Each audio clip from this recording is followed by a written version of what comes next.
La mamá de los apóstoles Santiago y Juan, escuchamos en el Evangelio, se acerca delante de Jesús y se postra para pedirle algo. ¿Qué es lo que le pide? Que sus hijos se sienten, uno a su derecha y el otro a su izquierda, en su reino. Ella estaba pensando en un reino terrenal, en un reino de aquí del mundo, de la tierra. Jesús pensaba en el verdadero reino, el que Él ha venido a traer, el reino de los cielos. Las enseñanzas que brotan de esta petición son extraordinarias y vamos a tratar de verlas lo mejor posible. Las mamás siempre han querido lo mejor para sus hijos, siempre. Y como esta mamá de Santiago y Juan se llamaba Salomé, ella también pidió lo que ella consideraba lo mejor para sus hijos, ¿sí? Pero ella no entendía lo que estaba pidiendo. Si lo hubiera entendido, ¿quién sabe si se hubiera atrevido a hacer una petición de ese tamaño? Por eso cuando ella pide, Señor, te voy a pedir que cuando establezcas el reino de Dios en la tierra, uno de mis hijos se siente a tu izquierda y el otro a tu derecha. Y Jesús por eso aclara y les pregunta a ellos, ¿podrán beber el cáliz que yo he de beber? Y ellos otra vez piensan según el mundo. ¿La copa? Uy, sí, no la echamos completa, fácil. Eso no es ningún problema. Jesús piensa en el martirio. ¿Podrán dar su vida por la voluntad de Dios? ¿Podrán derramar hasta la última gota de su sangre? Vean cómo Dios piensa en grande y nosotros siempre pensamos en corto. Nosotros pensamos para una felicidad de 50 años. Dios piensa en una felicidad eterna. Por eso es que a veces no nos comprendemos con Dios. Lo que Dios nos dice lo interpretamos desde nosotros mismos nada más. Algunas mamás entonces piensan que piden lo mejor para sus hijos. ¿Qué es lo que piden regularmente las mamás cuando llegan al templo, cuando van a la Santa Misa? Que a sus hijos les vaya bien, que sus hijos no sufran, que sus hijos no tengan que esforzarse tanto. Esas son las peticiones más comunes de las mamás. Las mamás no suelen pedir para sus hijos la santidad. No suelen pedir a Dios que los haga santos. No suelen pedir para sus hijos el martirio. La santidad y el martirio es lo que garantiza la entrada inmediata al reino de los cielos. La santidad y el martirio. Cuando nosotros tenemos otro tipo de cosas, otro tipo de bienes, alcanzamos unos méritos, pues podremos alcanzar algún lugar tal vez en el cielo, pero quién sabe si tengamos que pasar al purgatorio. Las mamás no suelen pedir lo que garantiza la felicidad eterna y temporal, la santidad y el martirio. Jesús los ve a estos apóstoles y como Jesús conoce también el futuro, Él es Dios, les dice por eso, ciertamente beberán mi cáliz, van a morir mártires los apóstoles, ciertamente beberán mi cáliz, pero el lugar que les pertenece lo tiene destinado el Padre Celestial. Fíjense, ¿qué quiere decir esto? Que desde antes que el mundo existiera, Dios ya sabía cuántas personas iban a vivir. Esto no quiere decir que esté de acuerdo en la manera como fueron engendrados, solamente que Él sabía cuántas personas iban a existir. Y Él ya a cada persona que va a existir le ha dado una misión en la tierra y un lugar en el cielo. De tal manera que todos lo que tenemos que hacer es conquistar, alcanzar ese lugar que Dios tiene destinado para nosotros en la tierra. ¿Quién lo destinó desde antes de que existiéramos? Jesús. Digo, Dios Padre. Yo no podría pensar, voy a esforzarme para llegar más allá de lo que Dios pidió. No. Al máximo de lo que yo pueda dar, alcanzo a llegar a ese lugar. A lo más que yo puedo aspirar es llegar al lugar que Dios tiene preparado para mí. Ningún lugar es pequeño, pero todos esos lugares son como la tierra prometida. Dios le dijo a Moisés, saca a mi pueblo y llévalo a la tierra prometida. Y el pueblo de Israel va a entrar a la tierra prometida, pero en base a guerras. Dios pudo mandar una peste y se pudieron haber muerto todos allí, dejar todo ese pueblo o todo ese país como un país fantasma y llegar el pueblo de Israel, barre todo aquello y se quedan a vivir. No, Dios quiso que entraran a punta de guerras porque Israel es una luz para nosotros. Ellos caminaron por el desierto para llegar a la tierra prometida. Nosotros caminamos por un desierto para llegar al cielo. Y no vamos a entrar al cielo sin una guerra declarada. Si no estamos dispuestos a hacer guerra, no podremos entrar al reino de los cielos. Entonces el lugar ya está destinado, el lugar ya está puesto por Dios. Ahora nosotros debemos de beber el amargo cáliz de la voluntad de Dios para poder llegar a ese lugar del cielo. Y aquí nos hacemos una pregunta: ¿acaso es amarga la voluntad de Dios? ¿Acaso es amarga la voluntad divina? La voluntad de Dios no es amarga, la voluntad de Dios es dulce, pero las leyes son dulces para quien cumpliéndolas le saca provecho a ellas. El que cumple las leyes y le saca provecho, para esa persona las leyes son un dulce. Para el rebelde que quiere hacer lo que le plazca, las leyes son amargas, las leyes son un peso que tiene que cargar. Así de que para todos los que queremos hacer nuestra voluntad y no la de Dios, es difícil. La voluntad de Dios es amarga. Como amarga se vuelve la vida de un adolescente que en casa solo quiere hacer lo que le plazca y no quiere estar sujeto a leyes. Conflictúa toda la familia, ¿verdad? Sufre la persona y sufre toda la familia. Así también nosotros los adultos, cuando queremos hacer lo que nos plazca en este mundo y no la voluntad de Dios, conflictuamos todo, echamos a perder esos planes divinos y entonces corremos el riesgo de no alcanzar a llegar hasta el lugar que nos correspondía en el cielo. Es algo que se tiene que hacer. Yo les platicaba de una señora allá en Tecate, una viejita, ya murió, un ministro de la comunión, ¿verdad?, que le llevaba el Santísimo, llevaba el viático casi todos los días porque estaba muy grave la señora, y hizo mucha amistad con ella porque de repente ella le empezaba a platicar. Vino la Virgen por mí y me llevó caminando hasta no sé qué lugar y por eso traigo los pies hinchados. Y decía él, y efectivamente los pies los tiene hinchados. Dice, pero él pensaba, pobrecita, como está malita, y como a lo mejor ya se le va el rollo, ya le patina un poquito la cabeza. Y le escuchaba, pero pues no le hacía mucho caso. Entonces un día me dice que llega y tiene heridas en las piernas, unas especies de llagas, pero muy largas en las piernas y llenas de hormiguitas. Se habían metido una fila de hormigas a la casa y las piernas, las llagas de la mujer estaban llenas de heridas, de los esquilines que le llaman uno, son hormigas pequeñas.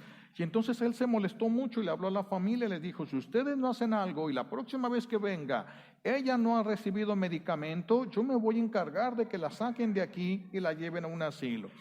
Cuando llega la siguiente vez, dice él, las piernas estaban perfectamente sanas. Eso es imposible. Y entonces que le preguntó, oye, ¿qué te pasó? Vino la Virgen anoche y me dijo que me iba a sanar y me puso sus manos en los pies y se me quitó todo. Entonces ya empezó él como, caray, esto ya no es tan fantasioso, es una sanación milagrosa.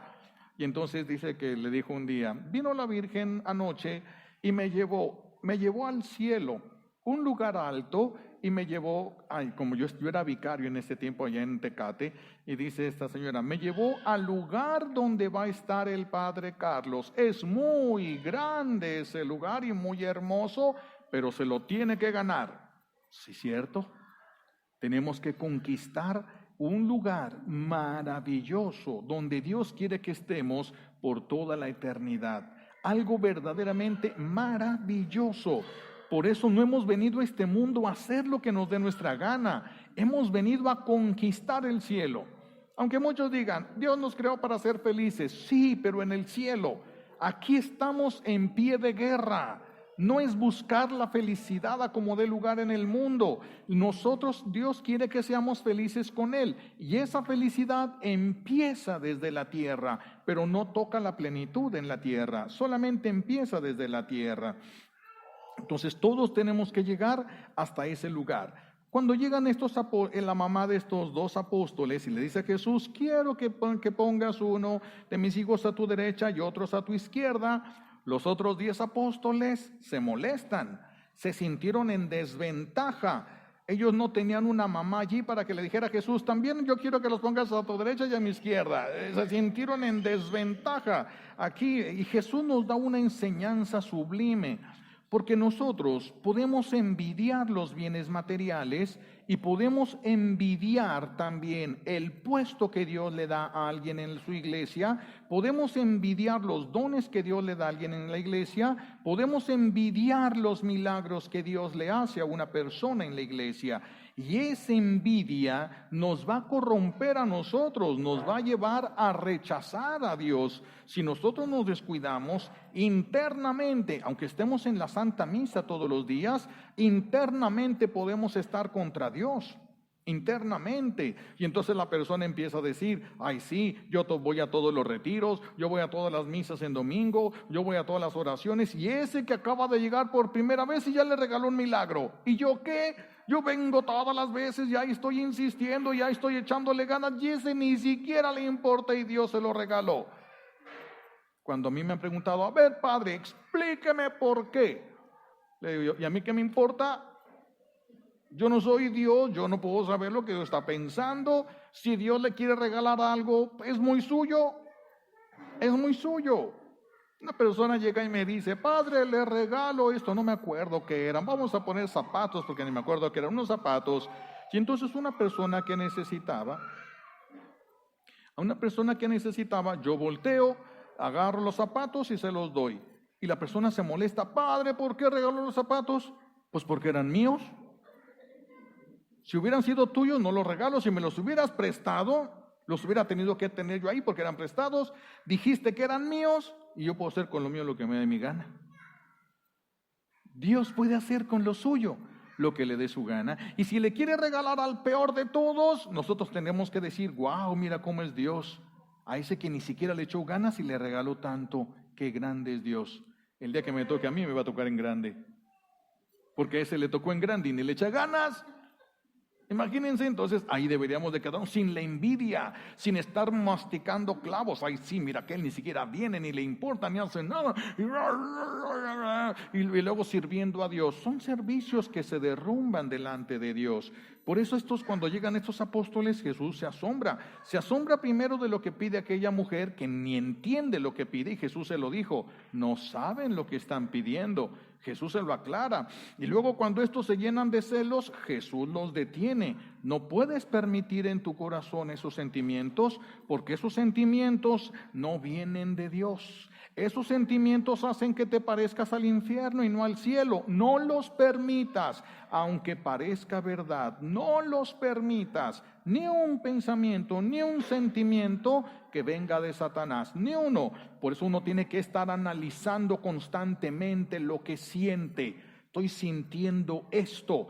Cuando empiezo a discernir qué es lo que estoy sintiendo y me doy cuenta que lo que yo siento no es de Dios, tengo que inmediatamente rechazarlo, renunciar a todo eso, botarlo de mi corazón, que no se quede en mí porque no es de Dios. Y entonces podríamos permanecer en paz. ¿Por qué Dios es feliz si hay tanta gente en el mundo que lo ofendemos constantemente? ¿Por qué Dios es feliz? Porque cuando nosotros nos ofende tanta gente, nosotros no podemos ser felices. ¿Por qué Dios puede ser feliz a pesar de que lo ofendan tantos? Porque Dios perdona y olvida. ¿Por qué nosotros no somos felices? Porque ni perdonamos ni olvidamos. Lo traemos cargando. Por eso es que nosotros no somos felices. Ahí Jesús para en seco a los apóstoles. Dejen a Dios ser Dios. Dejen que Dios le dé a quien le dé su gana a Él.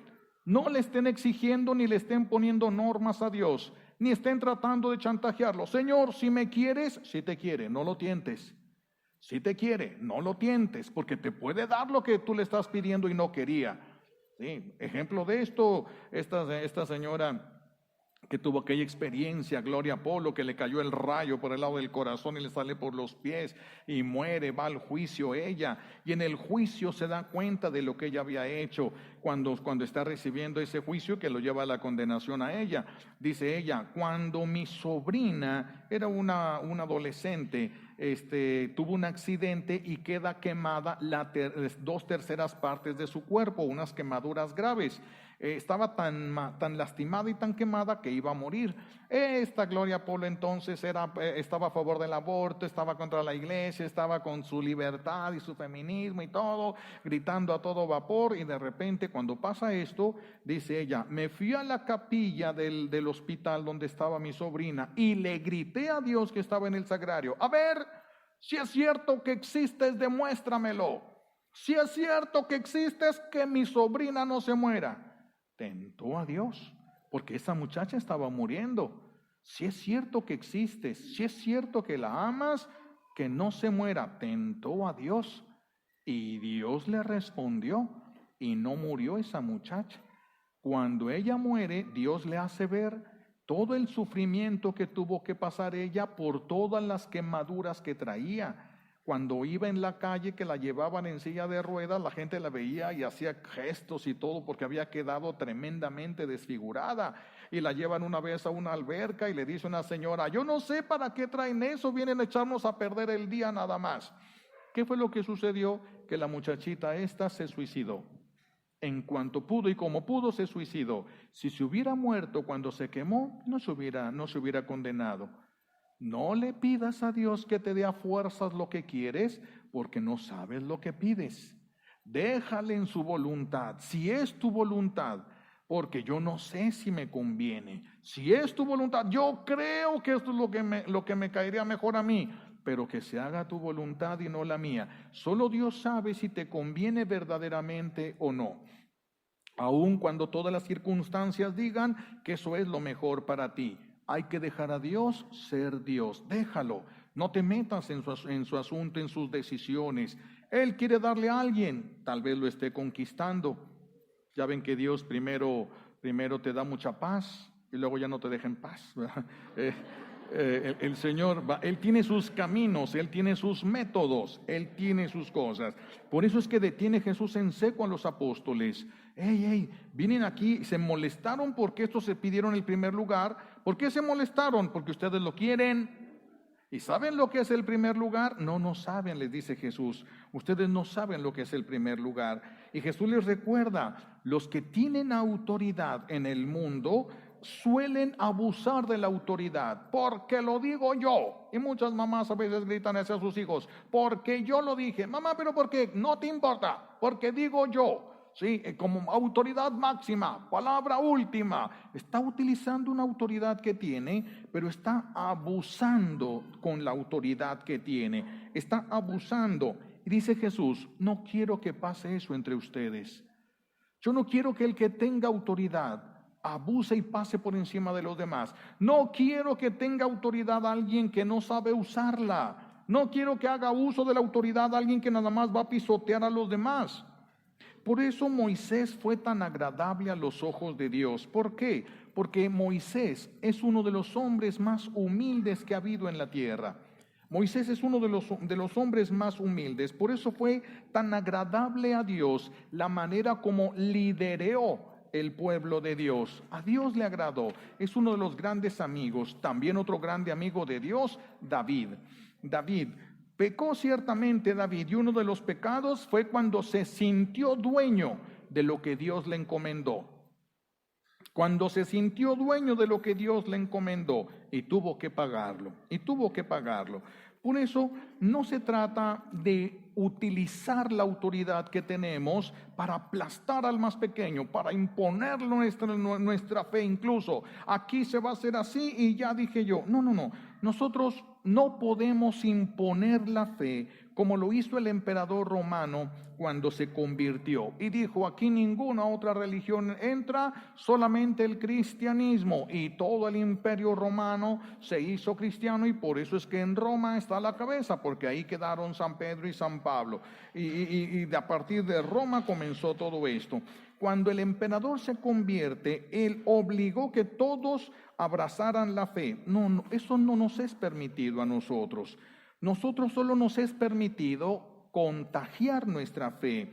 Solo nos es permitido defender nuestra fe. Solo nos es permitido dar testimonio con nuestra vida de nuestra fe. Eso sí nos es permitido. Imponer la fe, eso no nos es permitido a nosotros. ¿Por qué? Si vemos desde el principio de la iglesia, el apostolado no tiene armas. Nunca vamos a conquistar con armas. Nunca vamos a conquistar con violencia. Tienes que entender, escúchame, te estoy diciendo. No podemos. La fe no va a entrar a la fuerza. La fe no va a entrar a la fuerza. La fe no tiene ni siquiera recursos humanos. La fe la acompaña la gracia. A nosotros solamente nos debe acompañar la gracia que nos santifica y que nos hace felices. Y cuando alguien nos vea que nos estamos santificando y que somos felices, y alguien diga: oye, yo quiero ser feliz así, entonces tú tendrás la oportunidad de decirle las maravillas que Dios ha hecho contigo. Pero no vamos a imponer una fe. Nosotros solamente somos sembradores del corazón de Jesús para la tierra que lo quiera recibir. Para la tierra que lo quiera recibir. Si hacemos esto nosotros, si empezamos a dar testimonio de nuestra vida, a vivir ese amor de Dios primero en nosotros para que los demás lo reciban, nos convertiremos en un anzuelo divino y Dios va a estar pescando almas a través de nosotros. Anzuelo divino con el que Jesús va a rescatar almas para el cielo. Pero si nos unimos en grupo, 3, 4, 5, 10, 15, 20, aquello se convierte en una pequeña red. Ahora esa red no va a pescar uno, ya esa red va a pescar más pescados para bien de todos los que forman la red. Y en una parroquia todos los grupos deben de tener el vínculo en el amor. Si no se aman, cada grupo es una red separada. Y cuando es una red separada, no pueden aspirar a agarrar grandes toneladas de peces. No pueden aspirar a eso. Para que todos en la parroquia podamos abrazar y arrasar con las almas, tenemos que estar unidos con el vínculo del amor. No hay amor, no hay nada. No hay amor, no hay nada. Si vives el amor tú solo, si vives el amor tú sola, serás un anzuelo. Pero con el anzuelo picará algún pez. Se sacará un pez, y luego otro, tal vez 3, 4, 5 durante el día. Con una red se pueden sacar cientos de peces. Cientos de peces. Por eso es que nos conviene estar unidos, y el Señor así lo quiere, unidos en el amor, sin competencias, sin rivalidades, sin aspirar lo que Dios le da a los demás. Dios le dio un milagrazo, lo ocupaba.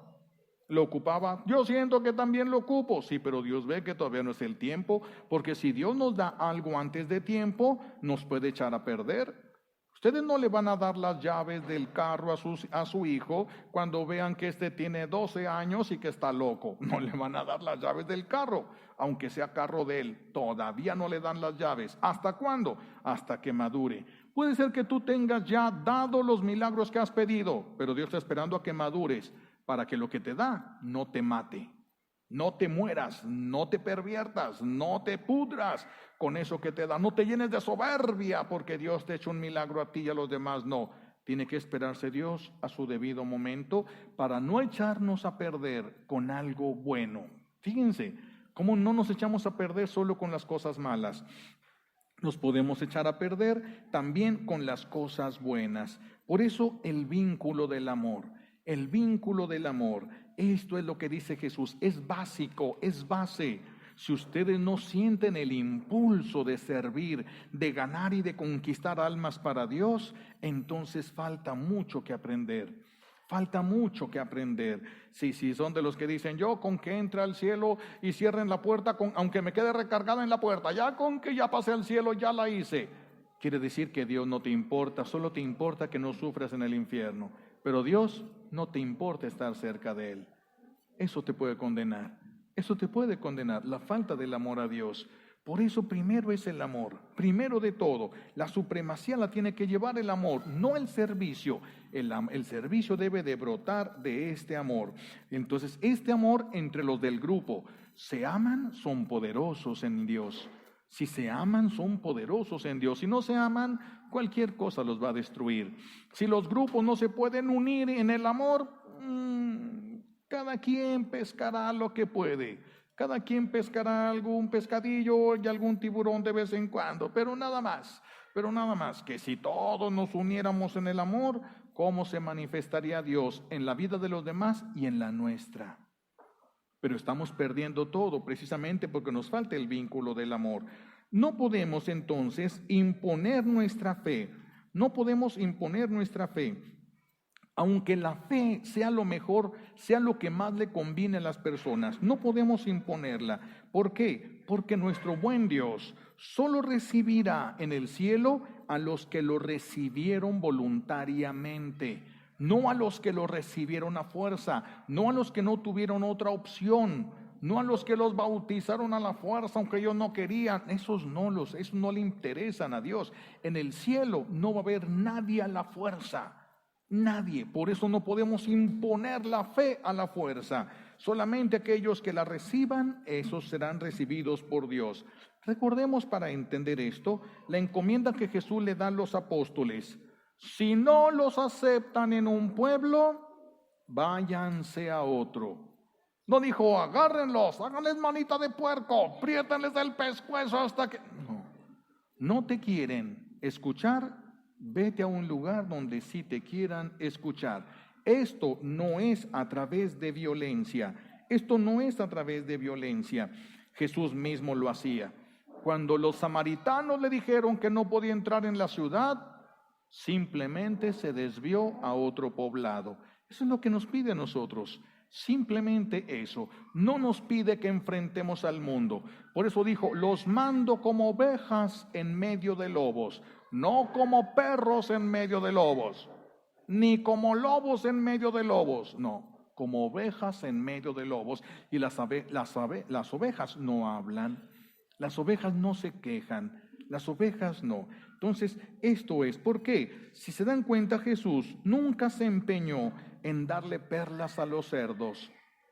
Nunca se puso a predicarles a los fariseos y a los escribas. Cuando estos se quedaban y le preguntaban, les respondía para bien de todos, pero no anduvo buscándolos. El que no quiere escucharlo, que no lo escuche. Somos libres y esta libertad la tenemos que mantener y la tenemos que respetar nosotros. Jesús no se empeñó en darle perlas a los cerdos y tampoco nosotros debemos de empeñarnos en eso. Tampoco nosotros. Siempre quedará nuestro testimonio de vida y nada más que eso. El que quiera vivir como animal, el que quiera vivir como puerco, hasta la trompa le va a crecer. No hay problema. Eso quiere, eso va a recibir. Nadie se enoja, ni nosotros ni Dios. Cada quien es libre. Porque si yo quiero aventarme al infierno, ¿por qué se va a enojar Dios? Me hizo libre. Si soy libre me podría aventar si yo quisiera al infierno y Dios no se podría enojar, y por eso Dios no se enoja. Me hizo libre y respeta mi libertad. ¿Alguien quiere vivir como puerco y no acepta el evangelio? Respétale. No tienes que estar insistiendo y forzando nada, porque a la fuerza la fe no puede entrar. Solamente se perjudicará quien voluntariamente siga al que rechaza el evangelio. Aquí nos hacemos una pregunta. Entonces a los hijos no hay que obligarlos a que vengan a la Santa Misa, no hay que obligarlos a que se acerquen a la iglesia, hay que darles la libertad de que ellos digan si quieren asistir o no. No se aplica este criterio a los que viven en tu casa, a tus hijos, porque tú tienes autoridad sobre tus hijos y Dios te va a pedir cuentas de esa autoridad. Lo que no puedes hacer es hacerlo con violencia. Eso es lo que no puedes hacer. No con violencia, pero sí con firmeza. Sí con firmeza. Si tú no vas a la Santa Misa, van a haber estas consecuencias. ¿Por qué? Porque estás en mi casa. Porque estás en mi casa. Es tu casa también mientras estés aquí. Pero mientras yo esté aquí, a los ojos de Dios, la encargada, nadie va a ofender a Dios en mi cara. Nadie va a despreciar a Dios en mi cara. Por eso es que tienes que ir. Por eso es que tienes que ir, pero no con violencia, va a haber consecuencias, pero que no nacen del odio, no nacen del coraje. A veces la mamá agarra la chancla y le da unos chanclazos a su hijo y no le duelen los chanclazos, le duele la cara de odio, de desprecio que le pone su mamá. Eso le traspasa el corazón, lo demás se le borra al ratito. Pero eso le traspasa el corazón, eso se le va a quedar para toda la vida. Eso es lo que Dios no quiere. Eso es lo que no quiere de nosotros, que no nos apasionemos al grado de pensar que tenemos la obligación de forzar a los demás. No tienes obligación de forzar. Da un buen testimonio, es todo lo que Dios te pide, como Jesús lo hizo. Dio testimonio y cuando no lo querían, seguía adelante. Dio su testimonio quedaba allí, su testimonio quedaba ahí. Muchas veces el rechazo a lo que nosotros ofrecemos, el rechazo a la fe incluso, no es tanto por la fe misma. No es que el muchacho rechace a Dios. Lo que quiere a veces es darles en la torre a ustedes donde les duele.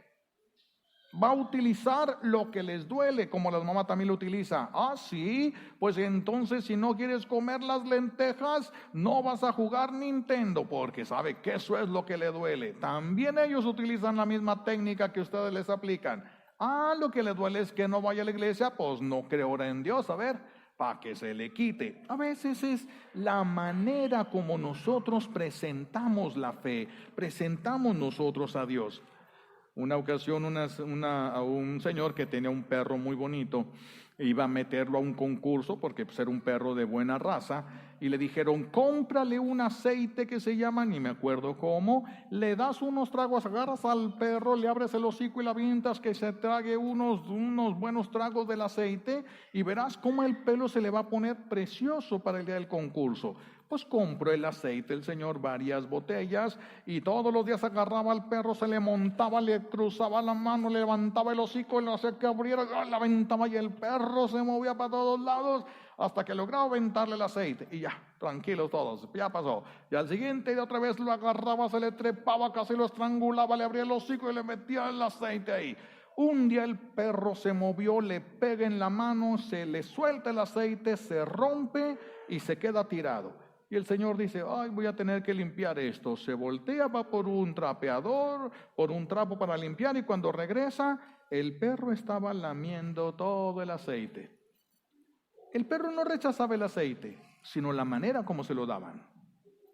A veces no se rechaza la fe, sino la manera como se da. Le dice la mamá, tienes que ir a misa a ver si, para que Dios te cambie. Si no te ha cambiado a ti que has ido tantas veces. Por eso no es creíble el testimonio. Por eso no es creíble el testimonio. Si nuestro testimonio fuera creíble, las cosas cambiarían. Por eso es lo que Dios quiere.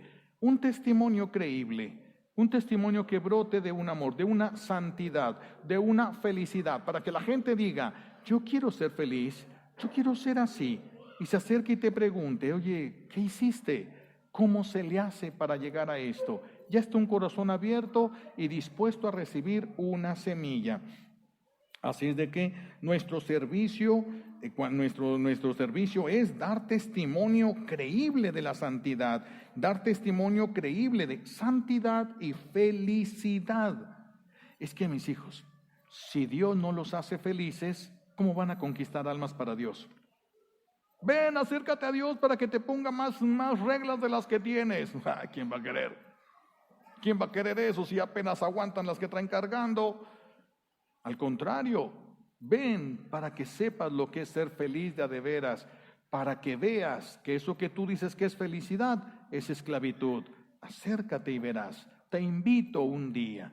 Eres libre, te acepto así como eres. Y si no quieres ir, te acepto así como eres. No te voy a seguir. porque no me voy a regresar a la esclavitud, pero no te voy a rechazar. ¿Por qué? Porque eres libre. Estás tomando la decisión que tú has querido tomar. Tú sabrás lo que quieres hacer. Es lo que Dios nos pide.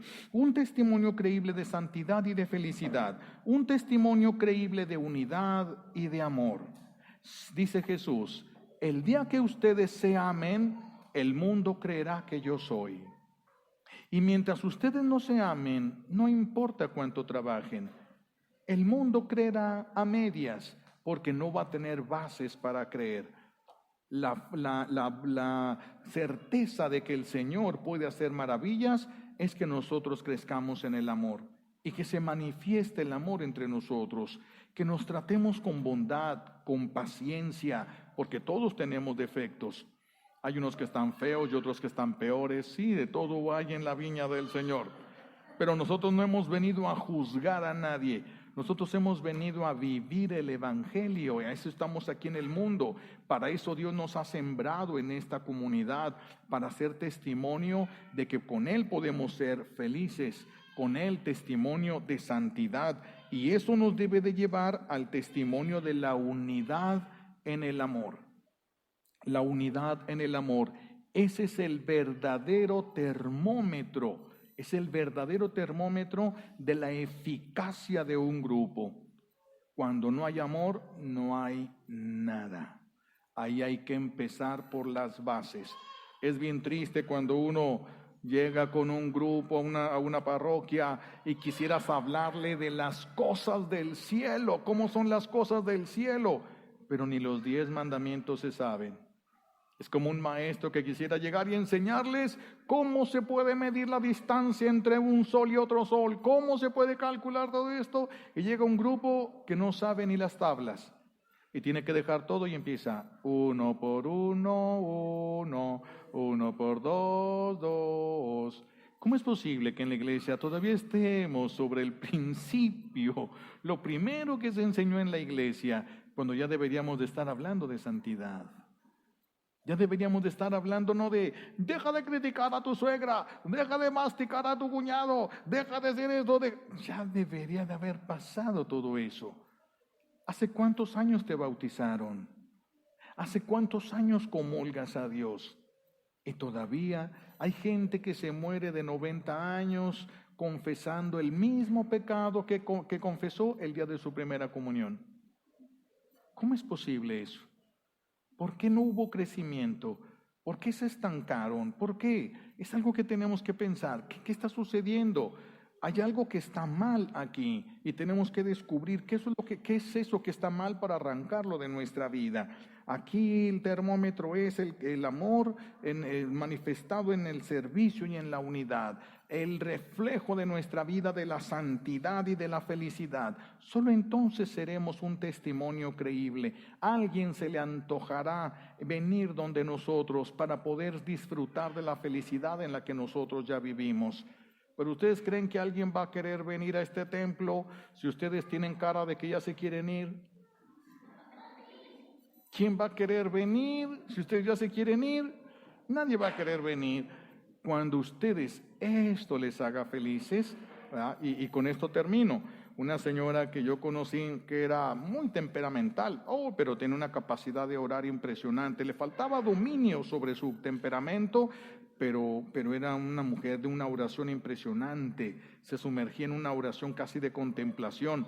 Y entonces, cada vez que ella entraba al templo, se relajaba completamente y salía con una paz inmensa. Cada vez que sus hijos veían que ya andaba a punto de darles unos chanclazos, vamos al templo, mami, vamos al templo, mami. Porque sabían que ahí se calmaba la fiera, ¿verdad? Sabían, ya de ahí va a salir diferente. A ustedes alguien les diría, vamos al templo para que te sientas mejor. Fíjense cómo es más bien, vamos a la cantina, vamos a echarnos un café, vamos a tomarnos una copa, vamos a formarnos un cigarro, vamos a criticar a esas personas, pero nunca es, vamos al templo porque yo sé que cuando vas y estás con el Señor, tu corazón cambia, se llena de paz y se llena de amor. Por eso es que nuestro testimonio no es creíble, por eso es que no podemos hacer que vengan. ¿A qué vienen? Si no nos da resultado a nosotros, ¿a qué vienen ellos? A que tampoco les dé resultado. Cuando vean el resultado, entonces creerán, sin que hables, sin que forces a nadie, sin que obligues la fe. Cuando vean que tu corazón ha cambiado y se ha llenado de amor, entonces todo habrá cambiado. Y el Señor te va a unir a una gran red de los que ya lo aman y lo conocen, para que juntos vayan pescando infinidad, agarren y abarquen océanos completos, no nada más pescar en charquitos, no, nos va a llevar a levantar océanos completos. Pidámosle a Dios Padre estas gracias que necesitamos, y se lo pedimos por los méritos de Jesucristo en la cruz y por la poderosa intercesión de la Santísima Virgen María al pie de la cruz. Alabado sea Jesucristo.